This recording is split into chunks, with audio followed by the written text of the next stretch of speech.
Question answers हैं, अभी बैठ के solve. Hello my dear students, हम किस फेज़ में थे? हम नेशनलिज्म के बारे में पढ़ रहे थे हिस्ट्री में, ये सुनो। हमने नेशनलिज्म में क्या क्या पढ़ा था students? In last lecture what did we study? We studied about moderates and extremist faith. But before that, what did we study? That the national movement can be divided into following eras. The moderate era, जो कि है 1885 से 1905. फिर era of assertive nationalism आया. Moderate era देखो 1885, 1805, 1905. इसी बीच में आप बताइए फर्स्ट वॉर ऑफ इंडिपेंडेंस कब हुआ था? 1857, यानी कि इन्हीं के बीच में फर्स्ट वॉर ऑफ इंडिपेंडेंस भी हो गया, मॉडरेट एरा भी आ गया, मॉडरेट नेशनलिज्म हो गया।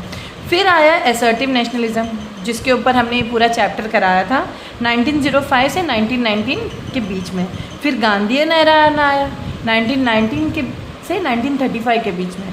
उसके बाद हमारा लास्ट फेज़ आया आज़ादी का, जब हम तैयारी मतलब ब्रिटिश अपने बैग्स पैक कर रही थी वापस जाने के लिए, और 1935 से 1947 के बीच में हम टूवर्ड्स इंडिपेंडेंस मार्च कर रहे थे। ठीक है, तो यानी कि हर पीरियड में मतलब that during a particular period a particular group of leaders were dominant. यानी कि जो मॉडरेट एरा में रिवोल्ट ऑफ 1857 था, मॉडरेट वाले डोमिनेंट थे। असर्टिव फेज में या असर्टिव नेशनलिज्म चल रही थी, असर्टिव वाले लीडर्स डोमिनेंट थे, लाल बाल पाल असर्टिव लीडर। गांधीयन एरा में कौन डोमिनेंट थे? गांधी जी। और लास्ट फेज़ में बेसिकली लास्ट फेज़ में तो हम आज़ादी की तरफ हम लोग डोमिनेंट थे और ब्रिटिश बेचारे बैग पैक कर रहे थे। ठीक है, हाँ मैम समझ में आया। अब चैप्टर 6 के बाद हमारा चैप्टर 7 है, जो कि है partition of Bengal and the Muslim League. इसमें से बहुत सारे पार्ट्स आपके डिलीटेड भी है चैप्टर से। आपके पास है डिलीटेड वाला पार्ट? नहीं, ठीक है। तो पार्टीशन ऑफ बंगाल में हुआ है, और बंगाल उस टाइम पे included Orissa, Bihar, Chota Nagpur, part of Assam and coast of Bengal. वो मैप की बुक लाइए, मैं आपको दिखा दूँ कहाँ कहाँ क्या क्या इंक्लूडेड था। अभी का बंगाल मत सोचिए आप लोग, पहले के बंगाल को ध्यान में रखिए। अगर ये बंगाल है, ठीक है, और मैंने कहा क्या कि ये कौन कौन सा स्टेट इंक्लूडेड था, ये देखो। उस टाइम पे जो बंगाल, उड़ीसा, जिसको हम ओडिशा भी बोलते हैं, उड़ीसा भी बोलते हैं, बिहार, यानी कि बंगाल वेर इज़ वेस्ट बंगाल।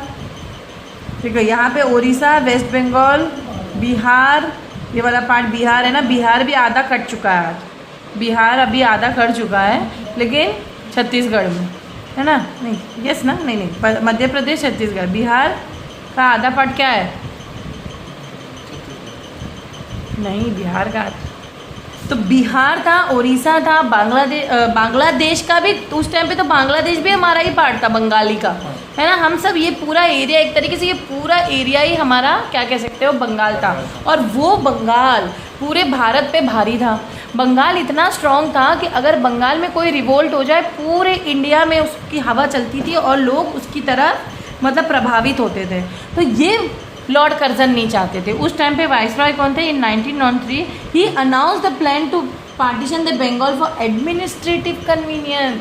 बहाना क्या बताया कि बहुत बड़ा है भैया बंगाल, हम एडमिनिस्ट्रेट नहीं कर पा रहे, हमें इसको डिवाइड करना है।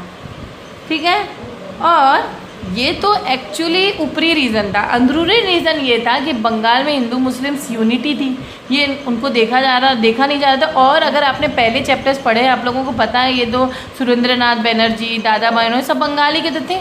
जितने रिवोल्टर्स जो पैदा हो रहे थे वो बंगाल के थे। वहाँ पे एजुकेशन भी अच्छा चल रहा था, यू नो, क्योंकि वहाँ पे सोशल रिफॉर्मर्स बहुत सारे थे। तो इस वजह से ये बंगाल को तोड़ना चाहते। समझ में आया? अनऑफिशियल तो बहुत सारे रीजंस थे। पहला रीज़न था British had seen how the Hindus and Muslims had fought together during the first war of independence, so they wanted to break this unity. Second point था British partitioned Bengal to win over the Muslims and make them as loyal supporters of the British rule. क्यों? क्योंकि उनको पता था कहीं ना कहीं मुस्लिम और हिंदू की पटती नहीं है। तो वो क्या सोच रहे थे, मुस्लिम को अपनी तरफ खींच ले, जैसे कांग्रेस आजकल नहीं कर रही है, मुस्लिम वोट पा ले ताकि बीजेपी की तरफ हिंदू है। ये सब पॉलिटिक्स है एक्चुअली। तो ये लोग भी यही सोचे कि मुस्लिम लॉयल सपोर्टर बनेंगे ब्रिटिश के, as they could develop their own centres of culture and education. फिर by partitioning Bengal they also try, third point क्या है, to subdue the trend of rising nationalism, उनको बंद करना था ये ट्रेंड क्योंकि ज़्यादा नेशनलिज्म बंगाली से उठ के आ रहा था। नेक्स्ट है the partitioning of Bengal, by partitioning of Bengal in spite of so many petitions and requests, Lord Curzon also wanted to show that the British were the masters and could do whatever they wanted. वो यही दिखाना चाहते थे कि तुम जितने भी petition लिख लोगे हमें मत अलग करो, ये मत, हम तो करेंगे, हम वही करेंगे जो हम चाहेंगे, हम मास्टर्स हैं, तुम लोग हमारे स्लेव्स हो। इनफैक्ट स्लेव नहीं, वो मतलब बोल नहीं रहे थे मुँह से, लेकिन इनडायरेक्टली यही दर्शा रहे। पब्लिक रिएक्शन क्या था? अब पब्लिक तो रिएक्ट करेगी, पब्लिक ये सब जानती है ना। तो उन्होंने सबसे पहले जो स्टार्ट हुआ था पार्टीशन, उन्होंने कब किया था? 16 अक्टूबर 1907। ये क्वेश्चन आता है, when was Bengal partition? 16 October 1905 Bengal was partition by whom? Lord Curzon. Okay, and that day was declared as the day of mourning. आज भी लोग वहाँ पे ये चीज़ प्रैक्टिस करते हैं कि ये it is the day of morning. Morning यानी कि दुख वाला दिन है। इन कैलकटा फिर लोगों ने क्या किया, इसके रिटेलिएशन में लोगों ने प्रोसेशंस निकाले, ओके, जो गंगा रिवर के पास जा रहे थे, ओके, पीपल वहाँ पे डुबकी लिए, tied rakhi to each other कि हम में ब्रदरहुड है। सेकेंड चीज़ उन्होंने क्या की, Anand Mohan Bose led the foundation of the federation hall. That federation hall was nothing but the symbol of unity. So who did that? Anand Mohan Bose. People decided to use swadeshi as a political weapon. अच्छा weapon है, क्यों? जब British products ही नहीं use करोगे तो British का तो profit होगा नहीं, तंग आ जाएंगे वो हम लोग से। Which automatically meant boycott of British goods. Yes और yes. And finally what did they do? There were more 2-3 points. Let us discuss. The cry of Vande Mataram resounded everyone, and a new phase of nationalism had started. यानी कि इनका जो game उल्टा पड़ गया। Lord Curzon को लगा कि अगर हम divide and rule policy use करेंगे तो लोग चुप हो जाएंगे, लोग में एकता ख़त्म हो जाएगी, लेकिन ये उल्टा हो गया। यहाँ पे लोगों ने और ही ज़्यादा रिटेलिएशन और ही न्यू फेज ऑफ नेशनलिज्म चलने लगा। By now, Indians had realized that British would heed only when something actually affected their well-being, knowing that British were here basically to make only and only profit. Indian समझ चुके थे, इन लोग को हमसे लेना देना नहीं है, हमारे वेलफेयर से लेना देना नहीं, उनको सिर्फ लेना देना है प्रॉफिट से। So Indian therefore decided to use स्वदेशी and boycott British goods. जब उनके गुड्स ही नहीं यूज़ करेंगे तो प्रॉफिट कहाँ से होगा? ठीक है। फिर स्वदेशी means, what is Swadeshi? It means use of the goods produced in our country only, while boycott means not to use imported goods, not from any country, not even British, not even other country. Now this was, यहाँ तक की तो public reaction हम समझ गए। Next the spread of anti-partition of Bengal movement. Initially it was just boycott of British things, फिर धीरे धीरे बॉयकॉट ऑफ इंग्लिश भी होने लगा, बॉयकॉट ऑफ गवर्नमेंट जॉब भी होने लगा, बॉयकॉट ऑफ लेजिस्लेचर होने लगा, और boycott of people using foreign goods भी।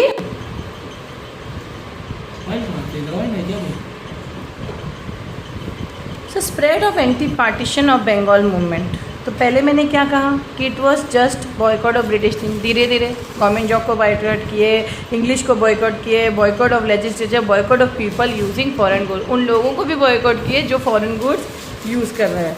तो this movement was taken out by Bengal by Tilak Pal Subramaniam, यानी कि जो भी लाल वाल पाल हैं, ठीक है, हम इन्होंने ज़्यादा इसमें रोल प्ले किया क्योंकि वो असर्टिव नेशनलिस्ट हैं। उनको तो चाहिए ही कि लोगों को इंसाइट करे या भड़काएँ, भड़काना इन द सेंस अच्छे वे में कि अपने नेशनलिज्म के लिए लड़ो। ये सुनो, स्वदेशी समाज एंड वंदे मातरम, और पहली बार वंदे मातरम भी बोला गया था, ये वाले नारे लगे थे, है ना। स्वदेशी एंड वंदे मातरम संप्रदाय among other society popularized the Swadeshi and boycott movement. Congress in response to British reaction to Swaraj as their goal. तो अब गोल मेन क्या था? Swaraj. Swaraj means self independence, self governance, Swaraj, हम राज करेंगे, तुम्हारी ज़रूरत नहीं है, हमें ब्रिटिश की ज़रूरत नहीं है। सो पूर्ण स्वराज तो था ही तिलक के दिमाग में, सॉरी मुझे पैर रखना। The British took many steps to stop this movement. पहला स्टेप था इन्होंने एक्सप्लोजिव सब्सटेंस एक्ट, इससे एक्सप्लोजिव सब्सटेंस नहीं यूज़ कर सकते हैं। Second, criminal law amendment act. Third, prevention of seditious meeting act, गुप्त मीटिंग्स नहीं कर सकते हो। Banning the cry of Vande Mataram, नहीं बोल सकते हो, ये क्या बात है। और गुस्सा दिला रहे हैं लोग, पब्लिक को समझ रहे हैं उल्लू, लेकिन पब्लिक अब जाग गई है। Okay, warning educational institute not to allow their students to join the movement, कि एजुकेशनल इंस्टीट्यूशंस के बच्चे मूवमेंट नहीं ज्वाइन करेंगे, बैन है। Deporting, beating and imprisoning volunteers, बेचारे उनको जेल तक भेज दिया। This was some of the methods adopted by the British to suppress the swadeshi and boycott movement. When this did not work they try to win over the moderates by reforms government of India act. अब देखो ये काम नहीं किया, अब उन्होंने दूसरा चाल क्या चली, असर्टिव्स ये सब कर रहा है, मॉडरेट्स का दिल जीतो, मॉडरेट्स को अपने बस में लो। तो उन्होंने सबसे पहला क्या किया, government of India act release किया, ठीक है, in the year 1909, please years याद करो। और finally in 1911 the partition of Bengal was annulled. British को क्या हटाना ही पड़ा, क्योंकि लोग बहुत क्योंकि गुस्सा हो चुके थे। The swadeshi and boycott movement was a boon for Indian industry, अच्छी बात हुई। Textile means Bengal, chemical factories, iron and steel factories, banks, match factories, toy manufacturing unit, soap industry, all this came into existence India में, क्योंकि boycott movement से Indian goods को फ़ायदा हुआ, Indian companies को फ़ायदा हुआ। Even shop selling only swadeshi goods came up as the demand for Indian goods increase, अच्छी बात है ना। Automatically there was decline in the sale of British क्या goods, leading to a decline in imports and profits. अब तो British तंग आके चली ही जाएगी, ये सही अच्छा निकाला इन्होंने आइडिया। ऐसे दिमाग हम लोग को भी निकालना चाहिए, किसको हटाने के लिए, बीजेपी हटा। एट दिस टाइम जो भी गलत लीडर है हटना चाहिए। खैर मैं ये कहती हूँ कोई पार्टी से मतलब नहीं है, इट्स लाइक इफ़ तरक्की नहीं हो रही है किसी के अंडर, उसको हटाओ, यही तो डेमोक्रेसी है ना। We support the people who support us, who are doing welfare for us. If welfare is not happening, जाओ अपने घर। At this time, many patriotic songs, books were written. Anand Math with the song Vande Mataram became very popular. Who wrote Vande Mataram? Anand Math. One of the reasons for the growth of communalism was divide and rule policy of the British. What is communalism? जब religious वजह से लड़ाई हो तो उसको हम कहते हैं communalism. Growth of communalism and formation of Muslim league, तो कम्युनलिज्म बढ़ रहा था, है ना, रिलीजियस लड़ाई बढ़ रही थी। उसका one of the result of the first world war was divide and rule policy of the British, ठीक है। फर्स्ट वर्ल्ड वॉर वहाँ पे कौन से ईयर में हो रही थी, इन द ईयर 1914 वर्ल्ड वॉर चल रहा था ना। और सेकेंड वर्ल्ड वॉर 1914 से कब तक चला, 6 साल चला, 14, 15, 16, 17, 18 तक चला समझो। फिर वहाँ से 1932 में सेकेंड वर्ल्ड वॉर हुआ जो 36 तक चला।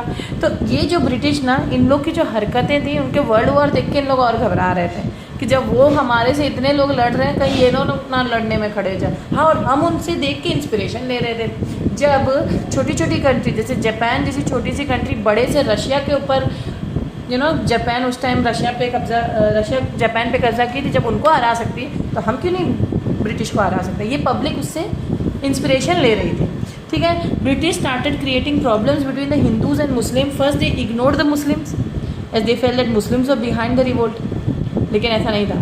Then as the way to keep the Muslim away from the national movement and the Congress, the British try to win over the Muslim, ताकि मुस्लिम लीग जो है अलग क्यों हुआ, क्योंकि मुस्लिम्स को ये भड़काया गया था कि जो इंडियन नेशनल कांग्रेस में ये जो चल रहा है ना, सिर्फ कांग्रेस हिंदुओं के बारे में सोच रही है, मुस्लिम्स के बारे में नहीं सोच रही है। तो ये तो भड़काने या डिवाइड एंड रूल पॉलिसी तो हुआ। तो मुस्लिम्स फिर क्या कहे, उन्होंने तो कहा ठीक है हम नेशनल कांग्रेस में नहीं रहना, हम अपनी अलग पार्टी बनाएंगे जिसका नाम होगा मुस्लिम लीग। उसकी भी कहानी मैं बताऊंगी। Sir Sayyid Ahmad Khan was encouraged to keep aloof from the Congress, अलग रहो Congress, he was the leader of the Muslim League and the Hindus and to support the government in order to uplift the Muslims। वो ये कह रहे थे कि ये जो नया, अगर आप लोग को आज़ादी मिल भी जाती है तो ये जो हिंदू कम्युनिटी है ये आप लोगों का डेवलपमेंट नहीं करेंगे। तो Sir Syed Ahmad Khan realized that educational backwardness of the Muslims had led to fewer job opportunities for them, so he went all out to win the favor of the British। तो उनको भी वो भी भड़क गए बेचारे।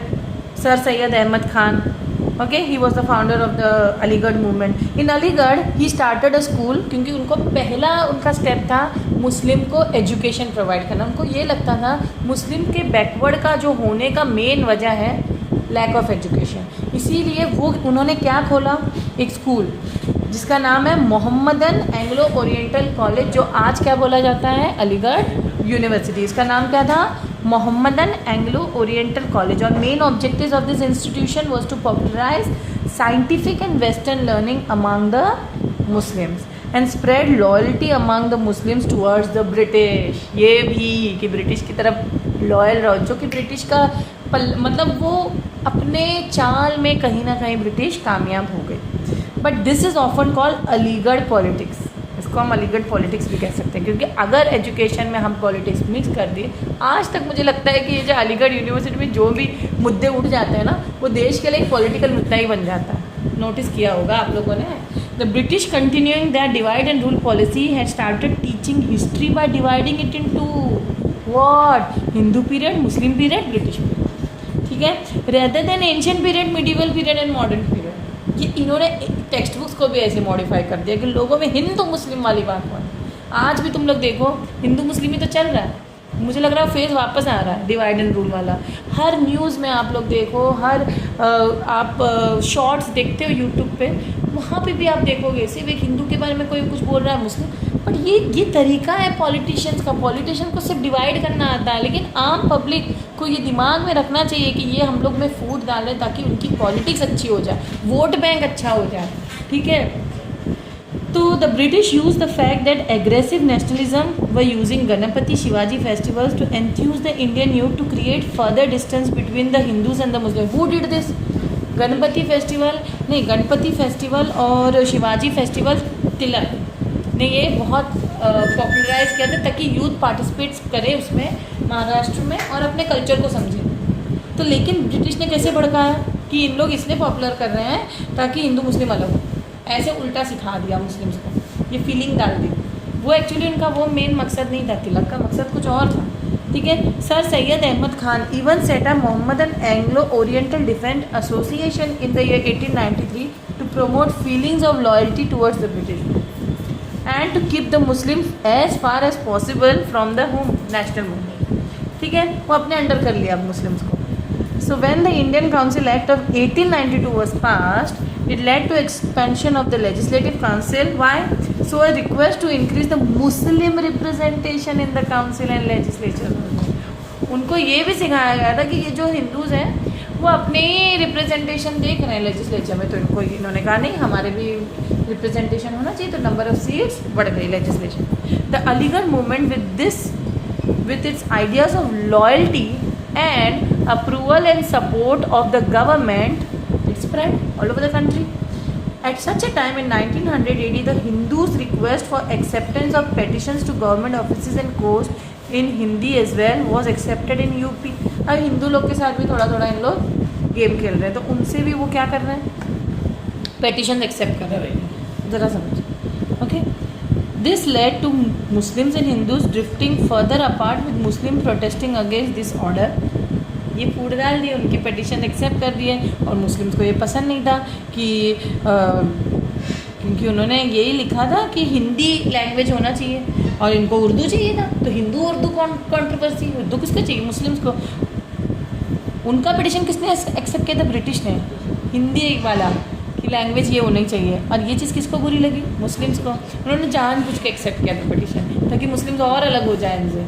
ये उर्दू बोले, वो हिंदी बोले, उर्दू बोले, हिंदी बोले, तो कॉन्ट्रोवर्सी क्या बोलेंगे, this is often called Hindu Urdu controversy. The UP governor wanted to and the Muslim agitation against the government order allowing the use of Hindi in court. Nawab Mohsin ul Mulk slowed down the agitation which upset some Muslim. तो खैर वहाँ पे तो slow हो गया।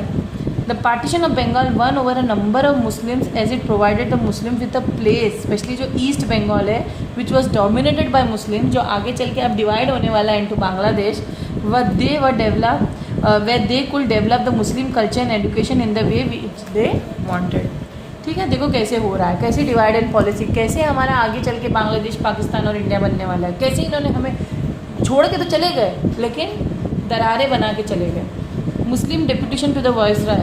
The Arundel committee had been set up by Lord Minto to draft the method of increasing the strength of the Legislative Council. तो इसको Morley Minto reform बोलते हैं, जो हम पढ़ेंगे. On 1st October 1906 the Muslim deputation headed by Sir Aga Khan met Lord Minto. ठीक है, ये दोनों मिले. They wanted representation not according to numbers but they felt Muslim representation in the legislature should be according to their status. The setting up of separate or communal representation, they were keen to have assured and greater representation in the military, civil. हर जगह उनको अपने representation चाहिए थे. Defence में, civil में, education में, military में, municipal bodies में. ये इनकी डिमांड थी, इसलिए तो मिंटो को मिले थे Aga Khan. They wanted aid to set up their own educational centre. Aid मतलब गवर्नमेंट से पैसे चाहिए थे ताकि वो मुस्लिम कल्चर को डेवलप कर सके. अब देखो एम भटका रहे हैं. अब तक एम क्या था? नेशनलिस्ट एम था कि देश को आज़ाद करना. बीच में इन लोगों ने क्या किया, ब्रिटिश ने हिंदू मुस्लिम के अलग कर दिया और अब एम भटक गया. ये कैसा चाह रहे, मुस्लिम कल्चर बढ़ा है, अब हिंदू चाहेंगे हिंदू कल्चर बढ़ा है, तो देश तो गया बीच में. तो Muslim deputation professed by loyalty to the British was welcome and the British were quick to seize the opportunity. उन्होंने अपॉर्चुनिटी को पकड़ी ब्रिटिश ने and granted separate representation in the legislative council to the Muslims. जानबूझ के क्या है, इन्होंने allow कर दिया. ठीक है, हम तुम्हारे सेपरेट MLAs देंगे ब्रिटिश काउंसिल इसमें, हमारे इसमें. ओके, तो फॉर्मेशन ऑफ मुस्लिम लीग बना. फिर it was at such time when in Dhaka is the capital of Bangladesh.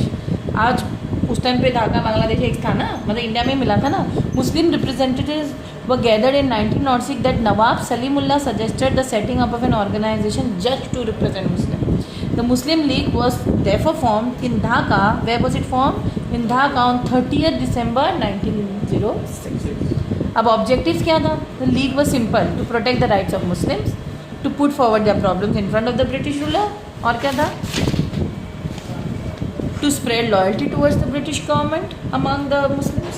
And after keeping the above aims in mind, they tried to stop disharmony between the Muslims and other communities. ये भी उन्होंने promise किया था. Impact हुआ कि नहीं हुआ? जी impact हुआ. इम्पैक्ट ये था कि the British were delighted to see that their divide and rule policy was successful. It was quite successful. Slowly the league became more confident and started demanding special feature और favours चाहिए था league को, Muslim League को. तो not all Muslim follow the ideas of the league. Some national Muslim believe in active cooperation with the Hindu. जैसे कि हबीबुर रहमान उस time पे लीडर थे. उन्होंने भले वो मुस्लिम लीग के पार्ट थे लेकिन उन्होंने कांग्रेस को कहा मैं ये नहीं छोड़ूंगा, ये मेरे देश के लिए एम है.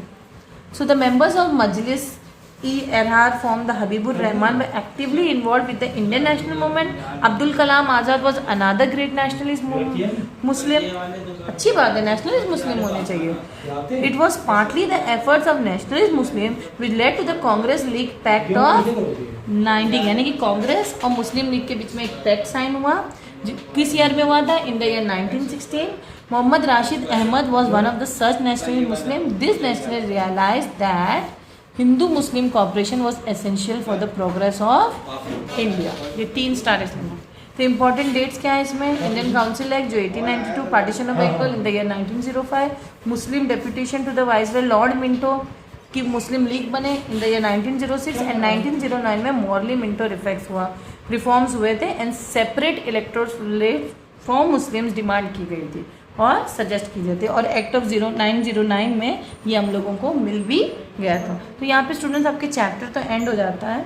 कुछ क्वेश्चन आंसर्स है जो हम आगे चैप्टर्स में आपको आगे लेक्चर में डिस्कस करेंगे. बहुत इजी क्वेश्चन आंसर्स है इसको, जैसे स्वदेशी एंड बॉयकॉट मूवमेंट को एक्सप्लेन करना, लॉर्ड कर्जन के एडमिनिस्ट्रेटिव मेजर्स क्या थे जो स्ट्रॉन्ग रिसेंटमेंट पब्लिक से मिली उनको. फिर और क्वेश्चन पूछेंगे कि 3 factors that led to the formation of Muslim League, 3 demands made by the Muslim deputation in 1906 to the Viceroy Lord Minto. उस 1906 में कौन वाइसरॉय थे? Minto. Okay, what were the AIIMS and objectives of the Muslim leagues, ये question आएगा. ये सब मैं answers discuss करूँगी, लेकिन ये क्वेश्चन आप लोग ले लो कि जब भी पढ़ाई करो तो ये दिमाग में रख करो कि आपको किस टाइप के क्वेश्चन एग्जाम में आएंगे. ठीक है, I hope you have understood the chapter. Thank you.